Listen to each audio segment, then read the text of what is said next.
welcome to another one-on-one program. Our very special guest is Cropover Ambassador, social media influencer, and co-founder of the Barbados magazine, and also the newest chair of LGBTQ plus group Equals Barbados, Luke Lascaris. Luke, welcome to the program. Thank you for having me. My first question, and I'm sure a lot of people are asking this, why was it so important for you to take up the post as chair of the group Equals Barbados? I chose to join Equals because I wanted to serve my community. That's fundamentally it. I thought it was important to be able to give back to my community in that type of way, to be able to offer my services with regards to influencing, with regards to advocacy, and just I wanted to help uplift my community too as well. And so I decided to throw my hat in the ring as chair. For those who don't know, what is Equals Barbados?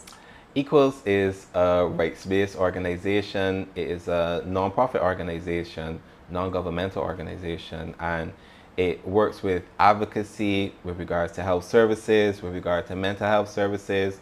It looks at providing a safe space, and it looks to be able to shape not just culture of Barbados, but the laws of Barbados too as well, to the benefit of the LGBTQ plus community, but also the wider human rights community. You mentioned you giving back to the wider Barbadian community. How has the LGBTQ plus community given to you growing up?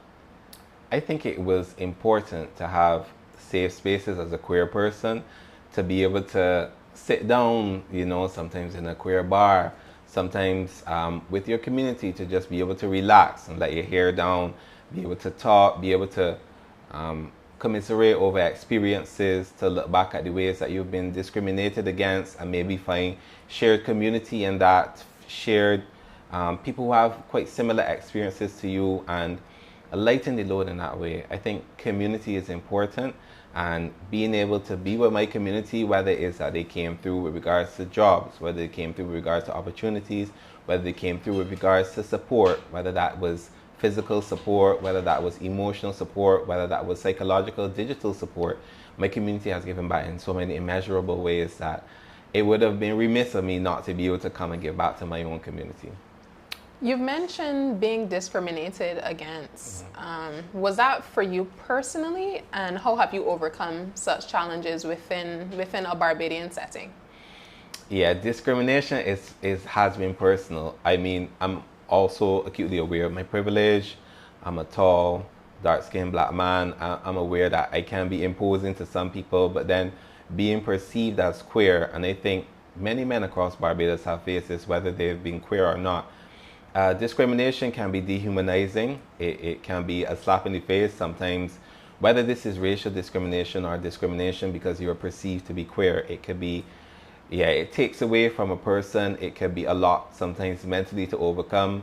Sometimes it could be microaggressions. Sometimes it could be overt. People screaming at you in the street and threatening to kill you. People threatening you online.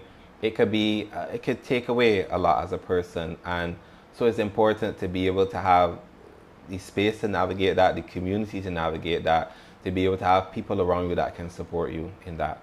You've had some wins recently with this particular administration. How are you feeling regarding policy direction and suggestion by the Miamonte administration thus far?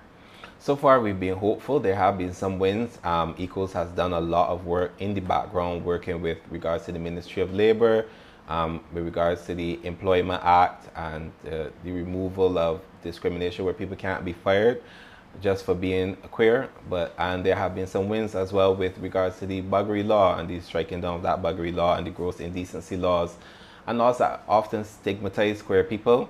And so we are hopeful with the Mahdi administration that they stick to the rule of law. They've been working with us so far in terms of that, but it also has been a lot of community-led, community-driven organization that has led to these changes. The Mahdi administration has remained true to following the rule of law, and we applaud them for that, but we also encourage them to go a lot further. There's a lot more that can be done in with regards to support for the community. And often we also want to point out that it's not just support for the LGBTQ plus community, it's broader human rights support that in the end ends up benefiting everyone. There have been tremendous changes in terms of those who have been perceived to be from the LGBTQ plus community. Now persons can be a lot more open in who they are. What would you credit to some of those changes between 2010 and 2024 Barbados in terms of persons being more open to expressing their sexuality and who they truly are? I credit that to increasing globalization, a younger demographic, becoming more aware. And there's that phrase from Austin Clark, I believe, growing up stupid under the Union Jack. Yes. And we've moved away from that. The younger generation has definitely moved away from that, and they've started to become, I've seen a phrase online, stronger under the trident. So a lot of those old ideas, a lot of colonial handed down ideas around those conservative ideologies we just don't, the younger generation just doesn't identify with them. And so we've started to move towards a lot broader thinking, a lot more progressive thinking. There's still a lot of work to be done. I think those ideas haven't been weeded out completely. But globalization and the internet has led to new thought. Even apps such as TikTok led people to new ways of thinking, led to new conversations. Even on Twitter, I've had conversations with people, and then they, by came to understand that this is a queer person and they're not the boogeyman that I've been thought to what queer people would be like. They Right. attack me, they come after me, they look at me, and and it's like, this is a regular person just like me. And they experience the same challenges as I do, they think along the same lines. They're not that different from me. So that the internet space has created that arena for people to understand queer people. So Luke, you have a solid presence on X, formerly known as Twitter, and a lot of youth look up to you, Gen Zs, millennials. Why do you think there's this respect given to you from the truth coming from some of your tweets? Because I think people identify a lot with me, much like I would have said before. In coming into the space, it was incredibly toxic. When I first came on, people were like, nah. And especially to people who, at that time, I didn't see myself as being visibly queer or openly queer or as openly queer as I am now.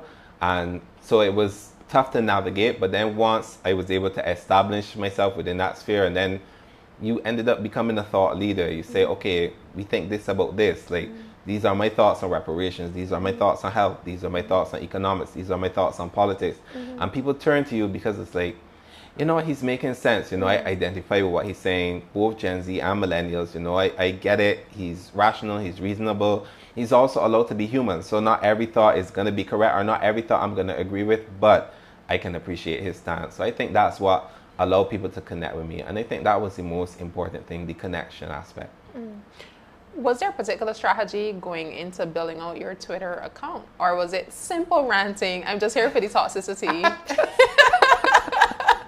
That's it. You got me. I'm just here for the toxicity. That was like, for when my friend would say the bands, you're here for the laugh, the jokes, the playing, the fun, the traditional Sunday chaos. You're just here for it all. But then you'd start throwing out ideas, and you realize people would connect with them, and they'd start to form conversations. Like, you don't set out to be with a deliberate strategy of, hey, I'm this person, I'm Lukeism. You set yourself out in a particular type of way. It was just people were able to identify and say, okay, I like this thought. You're jokey one day, you're cussing out people another day, but then you're serious another. So people like the dynamism of it. Amazing. And I'm sure it has worked perfectly for you as co-founder of Bazode as well. Tell us a bit about Bazode for those who may not know about the magazine. Bazode is such a pet project of mine. I absolutely do love it. I started it, I believe, around 2014, 2013. I used to do a previous magazine, Muse Caribbean, with my co-founder, Lennon Chandler. And we do these breakout summer issues because I wanted to focus specifically on crop over. So we do these breakout issues, we reach out to the bands, we shoot costumes. But then Muse wasn't the ideal space for Bazode, for what Bazode would later become, looking at the cultural aspects, looking at crop over as a whole, and not just the type of one-dimensional aspect of the costumes. So we did a breakout magazine from that summer half publication that became Bazode. And then we started off looking at the culture, looking at crop over. We wanted to have it initially as a digital archive of what crop over is, and to be able to explain to younger people too as well what crop over is, what it represents, especially because you'd go online you search, you could find any kind of thing about Jamaica, any kind of thing about Trinidad, but there was no definitive archive for Barbados and crop over. So we wanted to create that niche digital space that people could look and say, okay, this is what crop over is. This is what it looks like. This is what is Barbadian culture. And not just people within the diaspora, but younger Barbadians could come online and say, okay, they've distilled it for me, they've explained, I understand it a lot better. What does Bazode mean, for those who don't know? It is to be lost. You know, we were really inspired by the Square One song. Okay. You know, with outside saying the iron got me so Bazode, to be lost. To be really lost in it, to be caught up in the moment.